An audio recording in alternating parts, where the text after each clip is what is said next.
Sudah semua? Udah Ustaz. Tuan, kalau akan Tapi mulai Ustaz.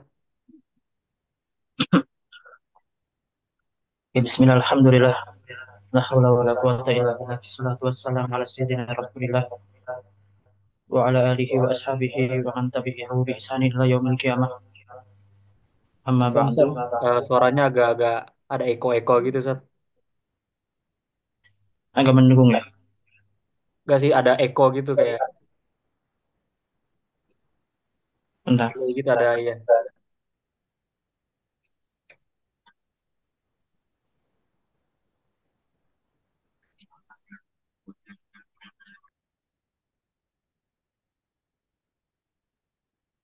Kalau pakai ini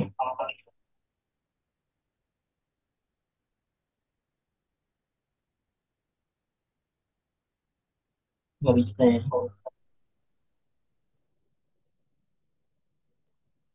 Aman kayaknya insya Allah.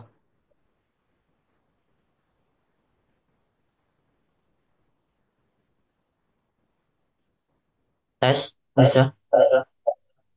Ada pendungungan ya.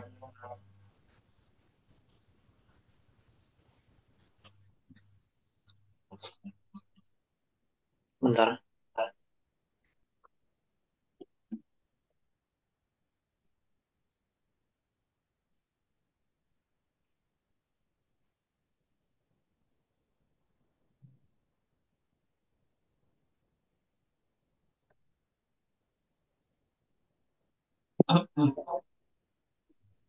Masih mendukung.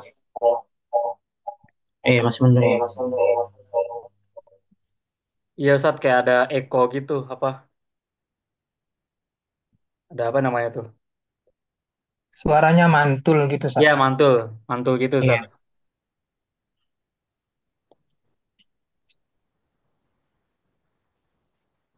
tes.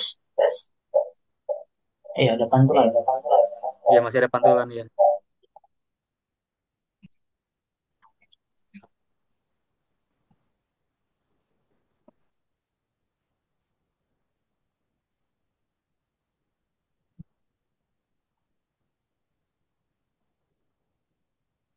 1, 2, 3. Masih ada pantulan ya.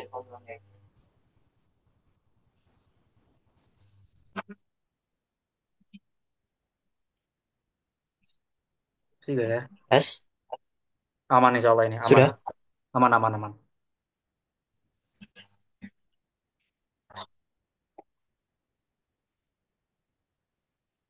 Oke. Oke, pelan.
Sebelum kita lanjutkan ada pertanyaan dari teman kemarin.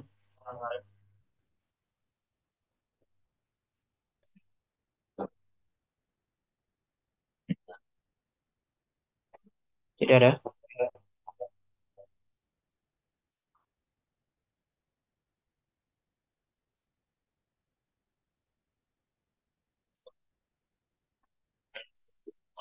Oke, kita lanjutkan mengenai Ibnu Taimiyah wa ra'yuhu fil mantiqil qadim wa isyarati ila mantiqil hadis.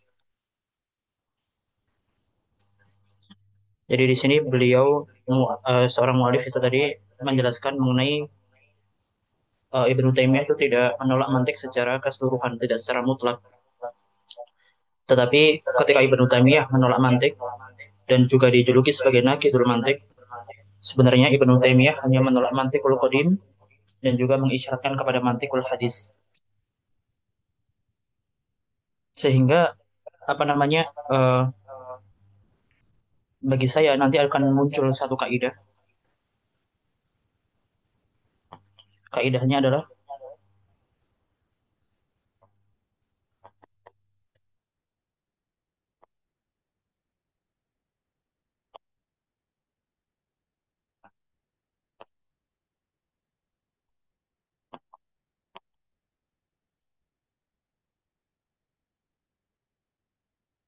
ketika seseorang tadi, baik Ibnu Taimiyah ataupun yang lainnya, menolak mantik tertentu, maka secara tidak langsung dia sudah menggunakan atau menciptakan mantik yang baru. Hal ini dapat kita lihat dalam pertemuan pertama kita ketika Al-Ghazali memasukkan mantik Aristotle ke dalam apa namanya uh, dunia Islam. Al-Ghazali menolak yang namanya Al-Mantik Al-Islami,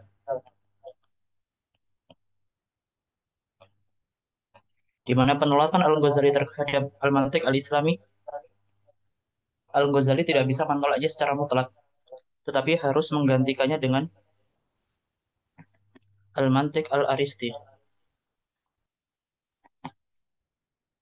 Begitu pula dengan Ibnu Taimiyah dan juga Ruwadul Mantik Al-Hadis. Ketika mereka menolak Mantik Aristi, maka mereka harus menggunakan Mantik Al-Hadis. Sehingga siapapun yang menolak mantik, dia tidak bisa menolak mantik secara mutlak. Maka berlaku kaidah man yarudul mantik faqad ansya'al mantik al-jadid. Barang siapa yang menolak mantik tertentu, maka dia sudah memunculkan mantik yang baru. Dan hal ini dilakukan oleh Ibnu Taimiyah dan juga Rawatul Mantik al-Hadis. Di sini mu'alif menyatakan, "Idza kana al-muslimun al-awail min amsalil Hasan ibn al-Haytham wa Ibnu Hayyan wa Abi Bakar ar-Razi saru fi tariqil manhaj al-ilmi wa wada'u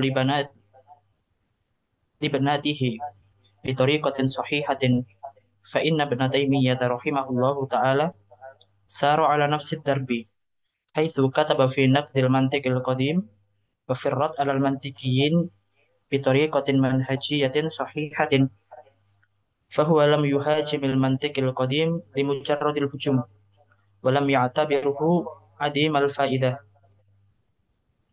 la yufidu kathiran fi taqaddumil ulum illa ba'da darsihi wa sara fihi a'lam min mantiqiyin anfusihim wa wada'a yadahu ala ma fihi min wahain wa ihmalin lil waqi' wa in i'ad."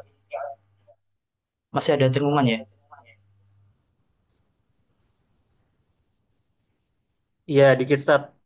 Ada. Mungkin salah satu daripada device Ustaz ada yang dimatiin gitu suaranya atau gimana?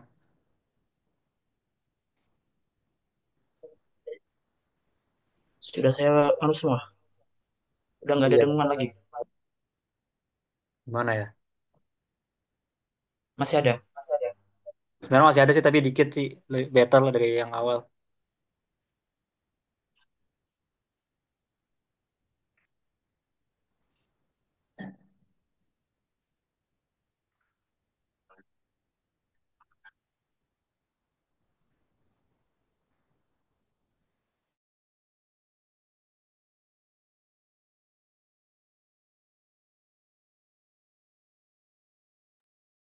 Kalau pakai ini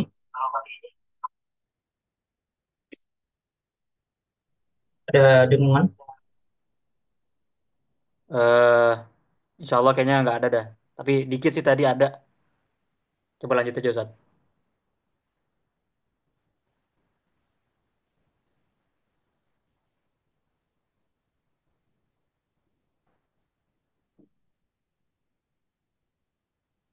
Oke,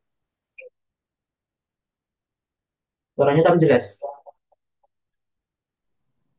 Jelas, Pak. Kalau agak deketan jadi jelas sih. Tadi kalau agak kejauhan jadi kurang jelas. Mungkin agak deketan ya.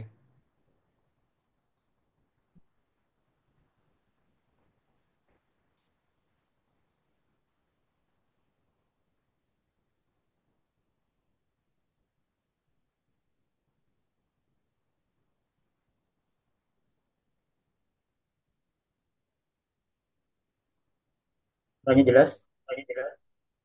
Insya Allah. Oke.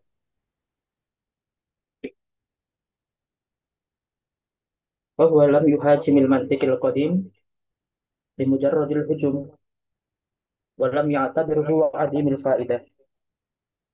لا يفيد كثيرا في تقدم العلوم إلا بعد درسه وصار فيه أعلم من المنطقيين أنفسهم، ووضع يده على ما فيه من وهاء وإهمال للواقع وإنعدام للتجربة التي هي أساس التقدم. Jadi maksudnya di sini adalah tetap ada dengungan ya. Iya, Ustaz. Iya masih ada, masih ada.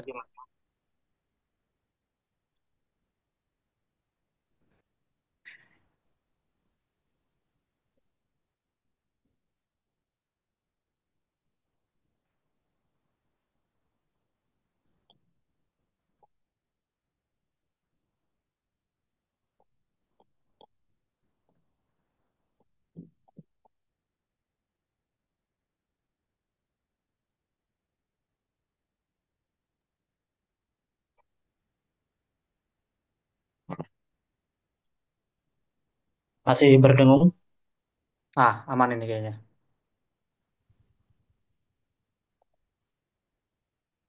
Oke, jadi tadi ada eh, mic dari kamera yang Nah, itu. mengganggu. Oke, oke. Oke, Ya, aman ini aman.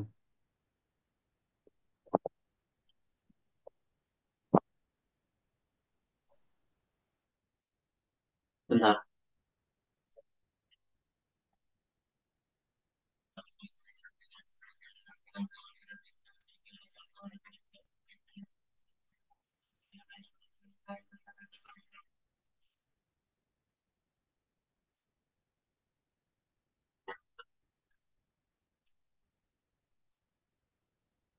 Sebentar, sebentar.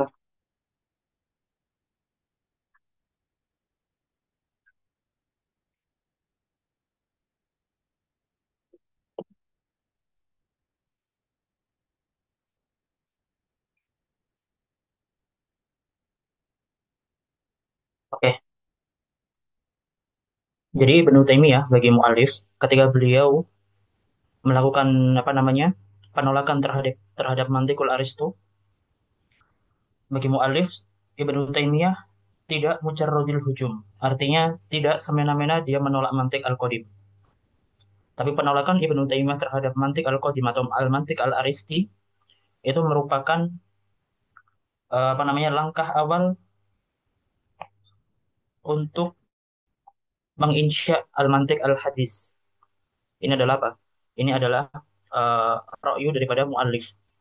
Di mana hal ini nanti akan kita temukan penafsiran yang sangat berbeda ketika kita akan membahas mengenai tad'imul mantik.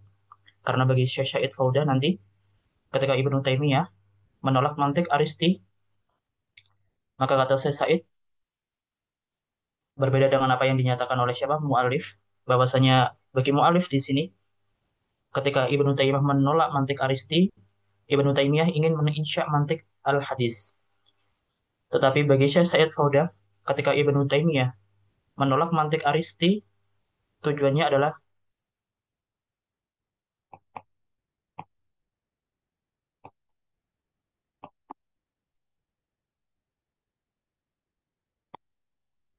Bagi saya Said Fauda, motivasi yang menjadikan Ibnu Taimiyah menolak mantik al-qadim adalah supaya Ibnu Taimiyah mampu atau bisa mentabrir atau menyiapkan atau membuat argumentasi terkait madhabnya terkait jismiyah atau musyabbihat.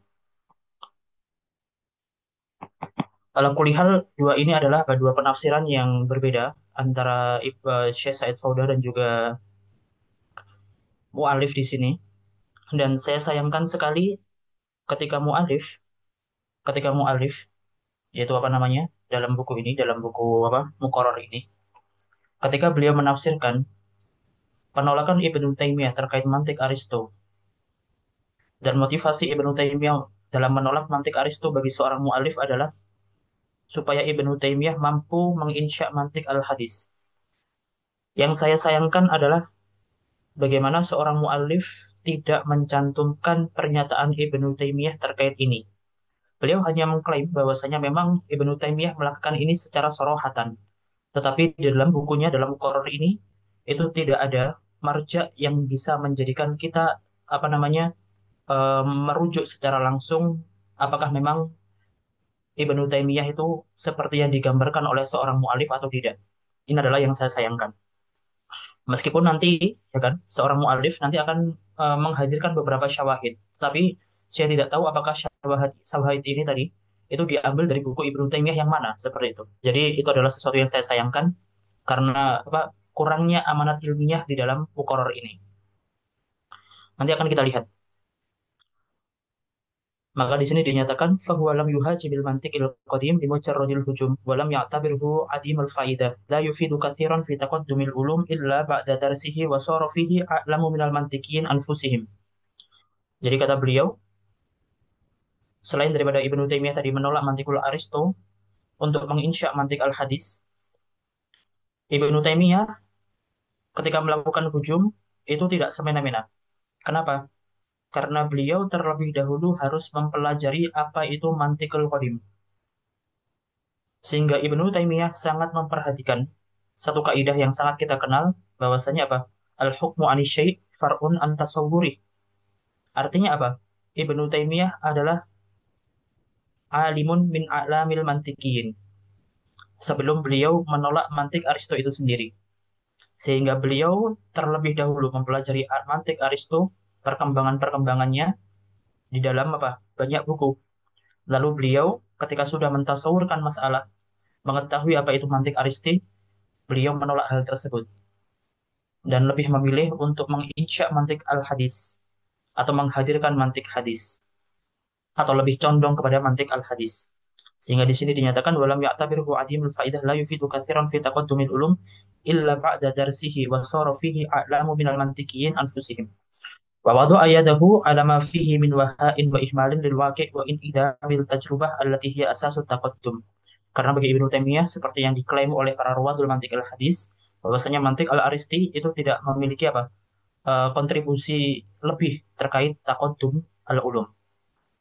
Sehingga beliau lebih memilih mantik al-hadis karena apa? Karena kontribusinya lebih besar di dalam takodumil ulum.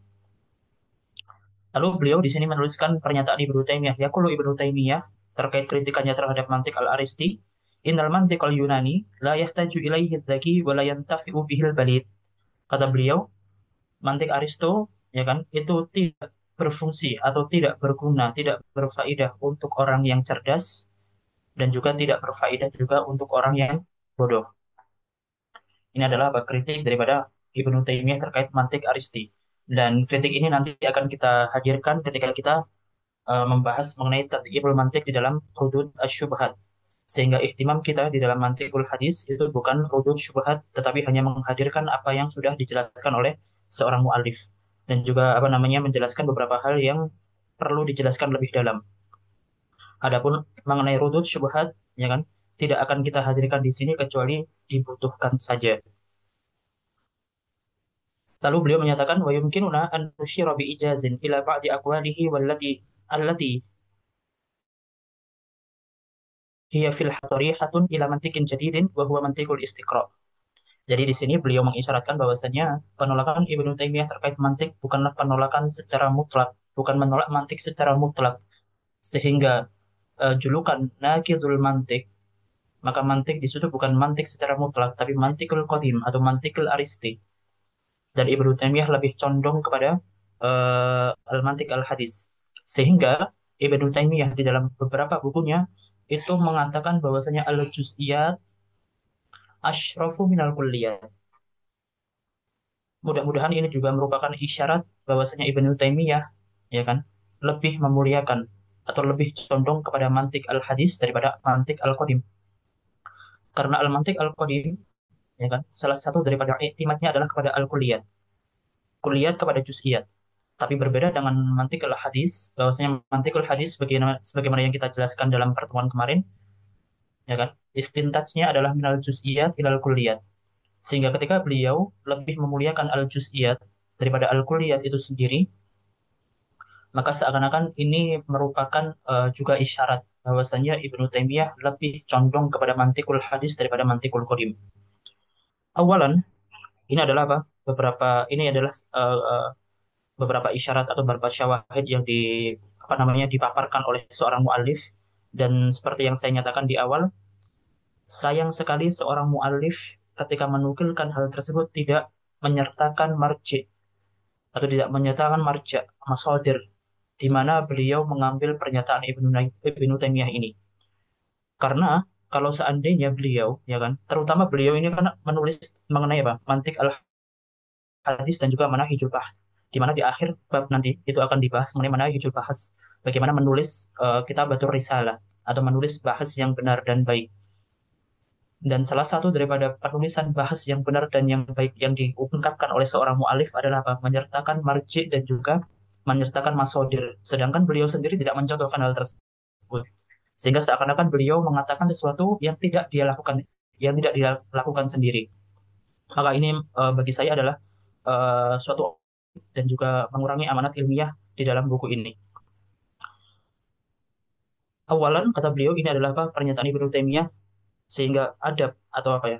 Amanat ilmiah meskipun kita seorang penulis yang namanya menukilkan itu terkadang ada dua hal. Secara lafaz, jadi kita menukilkan lafadznya, dan juga terkadang secara makna. Maka ketika secara lafaz, maka wajib atau apa namanya? Wajib secara amanat ilmiah ya. Wajib secara amanat ilmiah seorang penulis menuliskan marce yang dia gunakan, ya kan? Dan ketika dia menukilkan secara makna, itu sama. Tetapi bedanya adalah ketika kita misalnya membaca buku, itu seringkali kita melihat dalam marjanya itu, lihat buku ini, halaman ini, cetakan ini, tahun cetakan 2019 atau 2020 dan lain sebagainya. Maka ini menunjukkan bahwasanya penukilannya secara makna. Maka ketika penukilannya secara makna biasanya ada undur atau lihat atau irja, kembalilah atau rujuklah gitu. Tapi kalau misalnya secara lafaz biasanya eh, tidak ada tidak ada lihat atau undur atau beberapa lafaz yang serupa. Maka di sini adalah beberapa hal yang menjadi kritikan saya kepada mualif, dan itu mengurangi amanat ilmiah. Terlebih lagi beliau dalam buku ini menerangkan mengenai manahijul bahas dan juga bagaimana menulis al-bahas yang bagus. Salah satunya adalah mengenai marji tadi atau marja. Awalan, yanfi Ibnu Taimiyah nafyan qati'an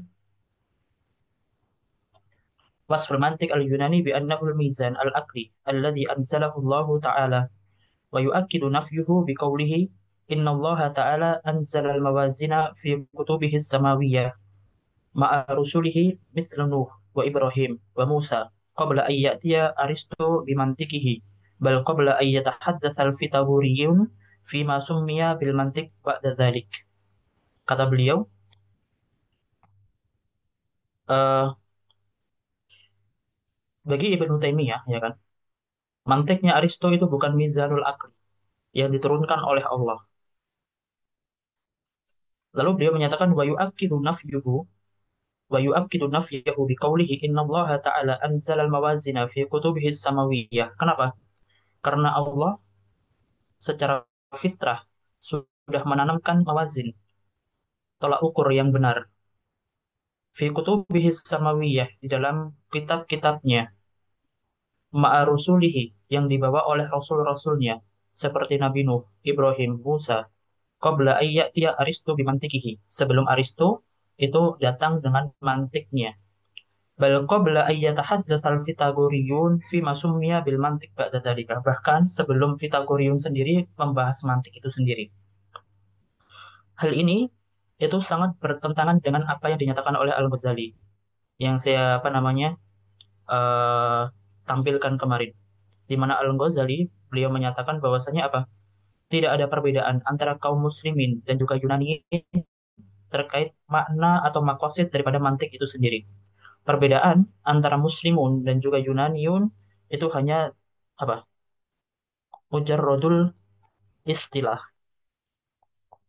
Ini adalah perbedaan niun. Maka perbedaannya adalah mujarrodul istilah. Adapun makosid dan juga ma'ani yang terkandung di dalam istilah tadi itu la khilaf bainahum. Tidak ada perbedaan antara kaum muslimin dan juga Yunaniun. Berbeda dengan Ibnu Taimiyah. Ibnu Taimiyah menyatakan bahwasanya apa? Mantik kaum muslimun yang dibawa oleh para rasul melalui apa? Al-Kutub As-Samawiyah.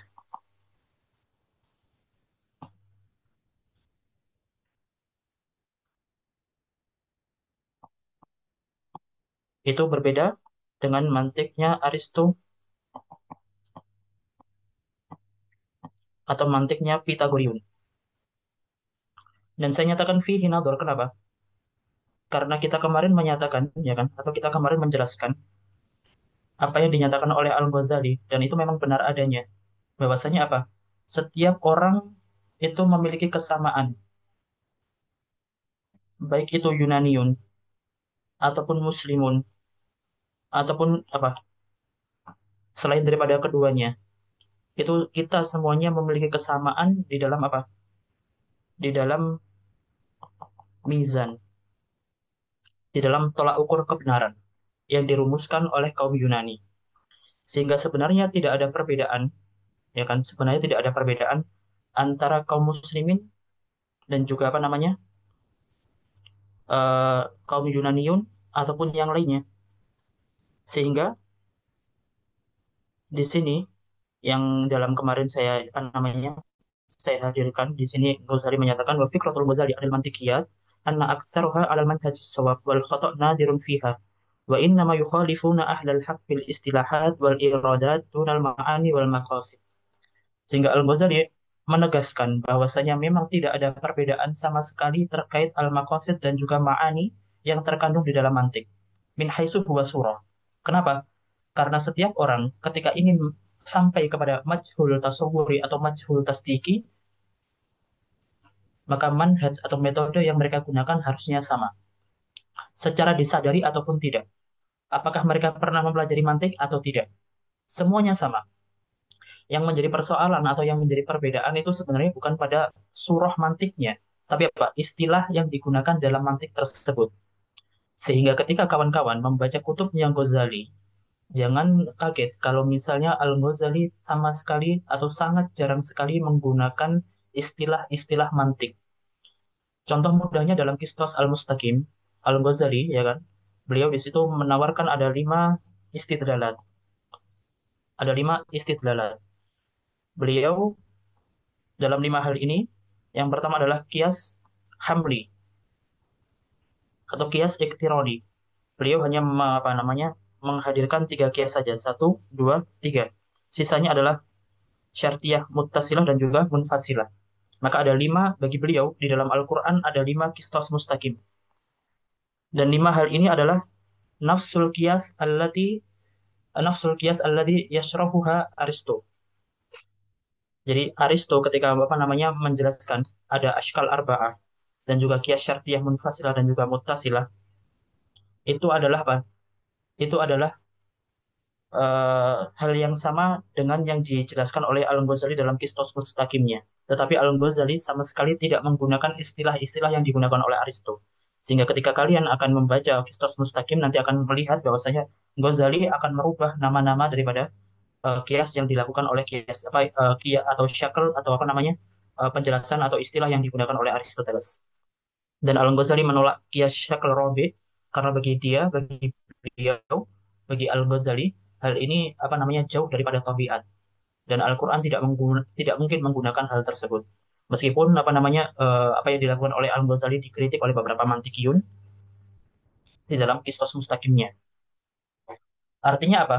Artinya poin yang ingin saya sampaikan adalah seperti yang dinyatakan oleh Al-Ghazali, sebenarnya perbedaannya itu bukan apa?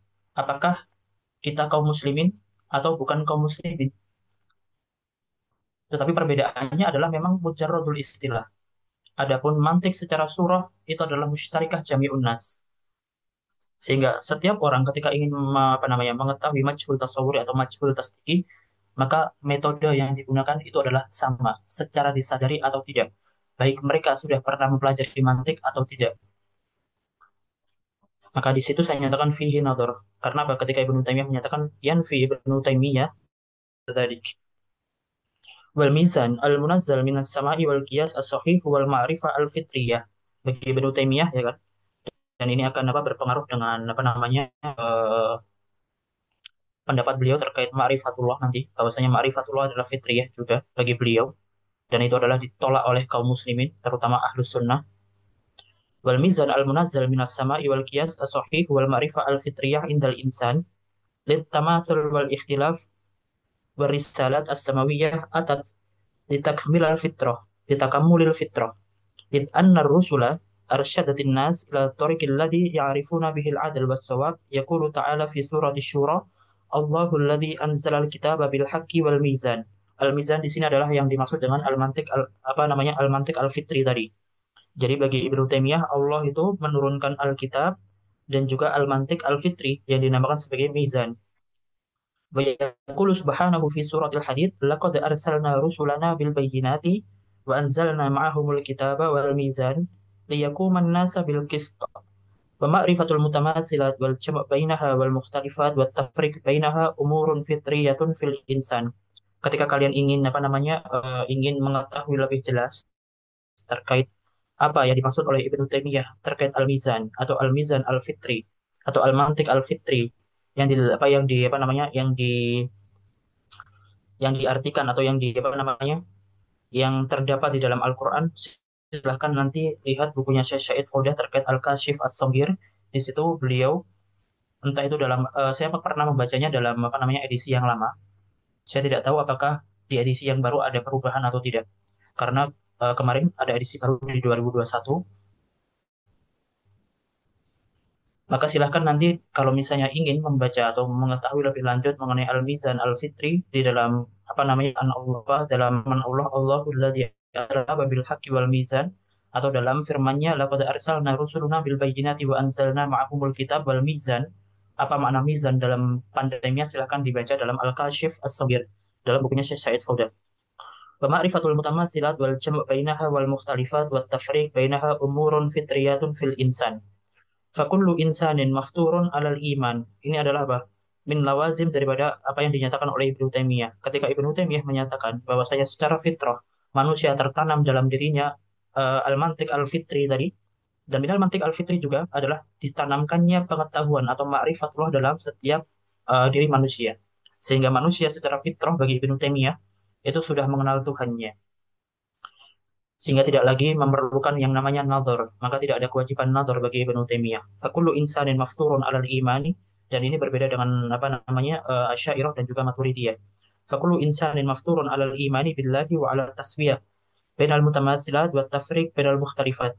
Wa hadha huwa al-mizan alladhi anzalahu Allah fa nahnu hina na'rifu anna shakhsan wasafa bidh-dhulm li'annahu yaf'alu kadza wa kadza fakullama wajadna ma yumathilu fi'luhu fi akhir hakamna bi annal akhir zalim. Ini adalah yang namanya al-mutamatsilat bagi Ibnu Taimiyah, dan al-mutamatsilat bagi Ibnu Taimiyah adalah juga minal mantik al-fitri. Jadi makna dari mutamatsilat adalah kita bisa menghukumi dua hal yang sama karena dua hal yang sama tadi serupa. Yang kedua, innal muslimina istakhdamu an-nas. Innal muslimina istakhdamu an-nas wal akla fi ma'rifatihim lil wujud wa khaliqil wujud. Qabla an ya'rifu mantiq Aristo. والذي ترجم لهم في عصر الدولة العباسية وكان منطلقهم الدعوات الصحيحة المستمرة في القرآن الكريم والسنة المطهرة للتفكير والتأمل والنظر والاعتبار يقول سبحانه وتعالى إن في خلق السماوات والأرض واختلاف الليل والنهار لآيات لأولي الألباب bagi Ibnu Taimiyah dan ini adalah salah satu daripada apa eh, salah satu daripada statement Ibnu Taimiyah yang berasal dari salah paham salah satu daripada statement yang berasal dari salah paham. Kenapa saya nyatakan salah paham? Karena ketika Aristo dan juga orang-orang Yunani di abad 5 sebelum Masehi, yaitu Socrates dan juga apa namanya Pythagorean, ketika mereka apa namanya merumuskan mantik dan ditartib secara rinci, secara terstruktur oleh Aristo di abad ketiga sebelum Masehi, itu bukan berarti mereka merumuskan mantik yang sebelumnya tidak pernah digunakan oleh manusia. Tetapi yang dilakukan oleh Aristo dan juga Socrates itu hanyalah mujarradut tanbih.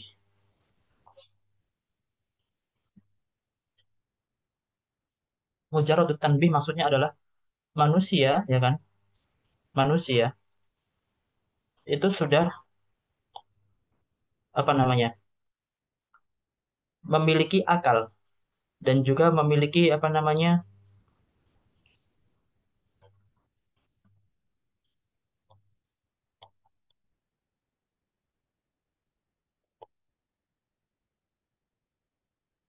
Bukan al-quwah akliyah ya, tapi apa ya maknanya? Saya tidak bisa mentakbirnya. Jadi artinya manusia itu sebenarnya sudah memiliki konun dalam akalnya. Sehingga apa yang dilakukan oleh Aristo dan juga Socrates pada saat itu ketika menolak Sofastoiun, ya kan, itu adalah melakukan tanbih. Sehingga sangat terkenal kisah Socrates dengan apa namanya Sofastoiun ketika Sofastoiun itu melakukan apa? Tala'ub bil alfat dan juga menolak yang namanya apa? Al-haqaiq ats-tsabitah yang dilakukan oleh siapa? Yang dilakukan oleh Socrates adalah dengan mengatakan hadidu alfadakum. Artinya adalah ketika apa namanya para sofis, kaum sofis melakukan tala'ub bil alfat untuk menolak hakikat yang sabitah, maka mereka menggunakan misalnya lafat air untuk benda padat atau menggunakan lafat buku untuk mena. Maka ini adalah tala'ub bil alfat. Artinya mereka menggunakan lafat tertentu untuk makna tertentu yang tidak disepakati oleh manusia atau yang tidak disepakati oleh watul lughah. Sehingga dengan tala'ub bil alfat tadi akan melazimkan apa? Bahwasanya hakoik itu tidak sabitah. Tetapi hakoik itu berbeda dengan perbedaan saksi. Artinya ketika seorang menyatakan bahwasanya ini pena, maka saya tidak bisa menyatakan itu benar atau itu salah. Kenapa? Karena itu adalah apa namanya tolak ukur kebenaran itu bukan finafsil amr, tapi tolak ukur kebenaran adalah tergantung siapa yang mengatakan. Sehingga setiap orang itu berhak untuk menggunakan lafaz tertentu untuk makna tertentu dan tidak ada tolak ukur di sana. Apakah ini pena, ini buku, ini gelas, ini dinding, ataupun yang lainnya. Sehingga al-haqa'iq itu mutanggoyirah dan juga nisbiyah. Binisbati saksin yang mengatakan. Maka yang dilakukan oleh siapa? Socrates itu adalah menyatakan haddidu alfadokum. Batasilah atau tahdid. Yang namanya had itu kan batas atau pagar. Batasi alfat yang kalian gunakan. Artinya apa? Artinya setiap lafat itu memiliki dairahnya sendiri. Saya tidak bisa menggunakan lafat air untuk mengartikan atau untuk apa namanya menggambarkan gelas. Saya tidak bisa menggunakan lafadz pena untuk menggambarkan buku dan lain sebagainya. Kenapa? Karena setiap lafadz memiliki daerahnya sendiri. Dan itu apa namanya eh, fikroh seperti itu adalah maftur dalam diri manusia.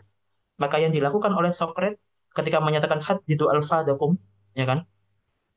Itu bukan berarti Socrates itu apa namanya eh, menciptakan satu kaidah baru, tidak. Tapi yang dilakukan Socrates adalah melakukan tanbih, bahwasanya setiap manusia seharusnya tahu bahwasanya lafaz tertentu tidak bisa digunakan untuk setiap makna yang ingin diucapkan. Maka ketika saya menyatakan air, maka saya harus menggunakan lafaz air tadi untuk sesuatu tertentu atau untuk makna tertentu. Ketika saya menggunakan lafaz gelas, maka saya harus menggunakan lafaz gelas tadi untuk makna tertentu. Tidak bisa saya menggunakan lafaz gelas, air, buku, pena, dan lain sebagainya untuk setiap makna. Kenapa? Karena itu akan melazimkan bahwasanya hakoik tidak sabita. Maka setiap yang dilakukan Aristo, Socrates, dan juga para mantikun Yunaniun itu bukan insya al-qawaid al-jadidah, tapi mentanbih qawaid yang sudah maftur dalam diri manusia. Maka ketika Ibnu Taimiyah menyatakan innal muslimina istakhdamun nasa wal akla fi ma'rifatihim lil wujud wal khaliqul wujud qabla ay ya'rifu mantiq Aristo walladhi tarajjama lahum fi asri daulatil Abbasiyah wa kana muntaliquhum ad-da'awat as-sahihah al-mustamirah fil Qur'anil Karim was sunnah al-mutahharah للتفكير والتأمل والنظر والاعتبار يقول سبحانه وتعالى إن في خلق السماوات والأرض واختلاف الليل والنهار لآيات لأولي الألباب. Maka Ibnu Taimiyah seakan-akan menafsirkan Aristo dan juga Socrates dan juga Pythagorean itu adalah apa? Menciptakan mantik baru yang sebelumnya tidak pernah disadari atau tidak pernah digunakan oleh orang-orang sebelumnya. Dan ini adalah pemahaman yang di apa namanya cantumkan di dalam Al-Qur'an itu sama sekali tidak bertentangan dengan surah atau metode istintaj yang digunakan oleh Aristoteles itu sendiri. Sehingga Ibnu Taimiyah menyatakan hal seperti ini, yaitu dengan cara membedakan apa mantik Yunani dan juga mantik Muslimun. Kenapa? Karena Ibnu Taimiyah menganggap Aristo itu dan juga apa namanya Socrates dan juga kawan-kawan itu menginsya mantik jadid yang tidak pernah digunakan oleh manusia pada sebelumnya. Oleh karena itu, beliau menyatakan wa kadzalika arafu min khilalil Qur'an turuqal hujjat al-aqli tuna iyahtaju al-mantiq al-aristo. Dan hal ini disadari oleh Al-Ghazali, di mana Al-Ghazali dalam Qistos Al-Mustaqim, beliau menyatakan bahwasanya dalam Al-Quran itu ada 5 qistos. Itu yang pertama syakal awal, tsani, tsalis, dan juga apa qiyas, syarti muttasilah dan juga munfasilah. Artinya apa? Surah, mantik, itu tidak bertentangan dengan istintaj yang ada di dalam Al-Quran. Kenapa?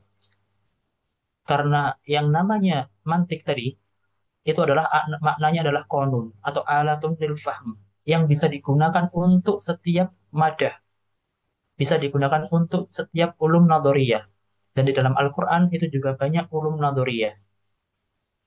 Maka di dalam Al-Quran itu tidak menolak mantik al-qadim bagi Al-Ghazali. Kenapa? Karena tadi Al-Ghazali mengartikannya mantik sebagai alat. Sedangkan Ibnu Taimiyah di sini ketika beliau mengatakan kaum muslimin ya kan sebelum datangnya mantik Aristo itu sudah memiliki mantik sendiri, yaitu mantik yang apa ada di dalam Al-Quran dan juga ada dalam kutub Samawiyah. Maka Ibnu Taimiyah ini berasal dari apa premis bahwasanya mantik kaum muslimin yang ada dalam kutub Samawiyah itu berbeda dengan mantik Aristo, sehingga beliau menyatakan sebelum datangnya Aristo kaum muslimin sudah punya mantik sendiri. Dan ini adalah golat, keliru. Kenapa? Karena sejatinya mantik Aristo secara surah itu tidak berbeda dengan apa yang digunakan dalam Al-Quran. Sehingga Al-Ghazali mengarang kitabnya Qistos Mustaqim dan juga menyatakan bahwasanya dalam Al-Quran itu menggunakan 5 kistos tadi yang saya sebutkan. Wa ala sabilil mithal yaqulu subhanahu wa ta'ala am khuliqu min ghairi syai'in am humul khaliqun. Maka ini adalah apa? Beberapa mantik yang digunakan dalam Al-Quran. Am khalaqus samawati wal ard bal la yuqinun am indahum khazainu rabbika am humul musaitirun dan lain sebagainya. Bagi Ibnu Taimiyah ini semua adalah mantik yang diwariskan oleh Rasul ya kan melalui apa? Melalui Al-Quran dan juga kutub Samawiyah. Sehingga bagi Ibnu Taimiyah, kaum muslimun itu sudah memiliki mantik tersendiri di dalam kutub Samawiyahnya sebelum datangnya Aristo. Sehingga bagi Ibnu Taimiyah, kaum muslimin tidak memerlukan mantik Aristo dan juga apa? Yakfi dengan mantik yang sudah diwariskan atau disampaikan oleh kaum muslimin di dalam kutub Samawiyah. Lalu Ibnu Taimiyah menyatakan, Yuqassimu Ibnu Taimiyah al-ma'arif ila ma'arif amah dan juga ma'arif khosoh. Dan ini berkaitan dengan pernyataan beliau di awal bahwasanya apa al-mantik tadi mana? Innal mantiqu al-Yunani la yahtaju ilaihi dzaki wa la yantafi'u bihi al-balid. Sehingga beliau menyatakan yuqassimu Ibnu Taimiyah al-ma'arif ila ma'arif amah dan juga ma'arif khosoh. Ma'arif amah itu adalah apa? Sesuatu yang diketahui oleh amatun nas. Sedangkan ma'arif khosoh itu adalah ma'arif yang hanya diketahui oleh pakar tertentu dalam bidang tertentu. Dan masing-masing dari keduanya, yaitu ma'arif amah dan juga ma'arif khosoh, itu untuk mengetahuinya tidak memerlukan mantik Aristo. Sehingga beliau di awal tadi menyatakan, Innal mantiqal Yunani la yahtaju ilaihi dzaki wa la yantafi'u bihil balid. Dan hal ini akan kita bahas secara lanjut di dalam Tad'ibul Mantik. Yang selanjutnya, Rabi'an, annal mantiqal qadim la yusilu ilal yakin wa alal aks min dzalika fa innan nadharul aqli fil wujud wa istikhdamit tajarrub adda bil katsirin ila iktisyafil qawanin wa ma'rifatu ba'du asraril kaun. Bagi Ibnu Taimiyah tadi, seperti yang dinyatakan oleh Ruwadul Mantiqul Hadis bahwasanya apa? Mantiqul qadim itu adimul jadwa, tidak terlalu berfungsi, tidak terlalu apa namanya menyumbang apa namanya taqaddumul ulum, sehingga beliau lebih cenderung untuk menggunakan mantikul hadis, sehingga beliau apa, lebih lebih apa namanya memberatkan atau lebih mengutamakan mantikul hadis daripada mantikul qadim itu sendiri. Yang kelima, ya Roh Ibnu Taimiyah annal mantikul qadim yad'ul akla fi qawalibin jamidatin wa yahuddu min harakatihi wa yamna'u min intilakihi bahsan fil wujudi 'anil asbabi wal musabbabat. وهذا التقييد يعطل حركة الحياة ويمنع من التقدم في أي مجال من المجالات. Ini juga apa sesuai dengan klaim daripada mantikul hadis bahwasanya apa? Mantikul qadim itu adalah apa namanya tidak menawarkan sesuatu yang baru atau akim, tidak menawarkan sesuatu yang baru. Natijah daripada istidlalnya bersifat sabitah yakiniyah. Sedangkan apa? Mantik al-hadis natijah daripada istidlal atau istintajnya bersifat toniyah mustamirrah mutatawwirah dan juga ghairu sabitah, sehingga apa namanya menyebabkan adanya taqaddumul ulum. Wa idza kana al-mantiq wa idza kana al-manatiqah al-aqdamun banaw kalamahum 'ala al-haddi bi'tibarihi al-musil lit-tasawwuri wa 'ala al-qiyas bi'tibarihi al-musil lit-tasdiqi fa inna ibn Taimiyah rahimahullahu ta'ala fi naqdihi lil-mantiq al-aristi asbata wahaan ma yakulun fil haddi wal qiyasi. Jadi kata Ibnu Taimiyah, ketika mantik al-qadim, yaitu para manatikoh menyatakan atau mendakwakan bahwasanya seseorang ketika ingin mencapai majhul tasawuri, maka mereka harus mempelajari tasawurat, dan juga ketika mereka ingin mencapai majhul tasdiki, maka harus mempelajari tasdiqat. Maka Ibnu Taimiyah dalam Naqdul Mantiknya dan dalam buku-bukunya yang lain itu apa namanya melakukan penolakan keras terkait pembahasan had dan juga pembahasan kias, sehingga Ibnu Taimiyah menyatakan bahwasanya had dan juga kias itu tidak menjadikan seseorang itu bisa sampai kepada majhul tasawuri dan juga majhul tasdiki. Dan ini semua akan kita bahas secara rinci dalam Tad'ibul Mantik. Ala kulli hal yang kita apa namanya sampaikan pada kesempatan kali ini adalah hanya sekedar apa namanya isyarah mulihah. Itu apa? Isyarah bahwasanya Ibnu Taimiyah menyatakan hal seperti ini. Adapun bagaimana tanggapan selanjutnya akan kita bahas dalam Tad'ibul Mantik. Sabian, yara Ibnu Taimiyah anna ma'rifatal kulliyat wa idrakuha la yatimmu illa ba'da ma'rifatul juz'iyat. Jadi bagi Ibnu Taimiyah ya kan, dan yang ini adalah sesuatu yang saya isyaratkan di awal tadi bahwasanya Ibnu Taimiyah dalam beberapa bukunya itu mengatakan bahwasanya al-juz'iyat itu asyrafu minal kulliyat. Kenapa? Karena seseorang itu pertama kali yang dijamah adalah juz'iyat. Kenapa? Karena pengetahuan seseorang itu berasal dari fenomena yang ada di sekitarnya. Dan fenomena yang terjadi di sekitar manusia itu bersifat juz'iyat. Dari pengetahuan juz'iyat-juz'iyat tadi, Manusia mampu mengkategorikannya dan mampu mengambil satu kesimpulan kulli terkait juz'iyat yang sudah dia temukan. Maka dalam pembahasan awal, ketika kita membahas mantikul hadis, salah satu daripada makna mantik secara lunggutan adalah al-idrok al-kulli. Dan idrok al-kulli itu tidak mungkin dicapai oleh manusia atau diketahui oleh manusia kecuali manusia itu sudah mengetahui juz'iyat-juz'iyat sebelumnya. Oleh karena itu Ibnu Taimiyah menyatakan, ya roh Ibnu Taimiyah anna ma'rifat al-kulliyat, yaitu idrok kulli tadi, la yatimmu illa ba'da ma'rifatil juz'iyat. Kenapa? Karena salah satu daripada kekuatan manusia yang tidak dimiliki oleh hayawan, seperti yang saya isyaratkan dalam pertemuan kemarin, ya kan, adalah kuwatul intiza, yaitu mampu mengintiza mafhum kulli daripada juz'iyat yang sudah pernah ia temui. Dan ini tidak dimiliki oleh selain daripada manusia. Karena tugas intiza itu adalah al-quwah al-aqliyah. Dan al-quwah al-aqliyah hanya dimiliki oleh manusia itu sendiri. Li'anna al-kulliyat mu'allafatun asasan minal juz'iyat. Wala yatimul kulli illa ba'dal juz, illa bil juz. Wala yumkinu lil insan ay yasila ila ta'mimil ma'arif wastintajil kulliyat illa ba'da mu'ayanatil dawahir al-juz'iyah. Wa minal mustahsan an tudarrisal juz'iyat anta darusal juz'iyat wa dhawahir bitama'un wa inayah wa biaqlaniyah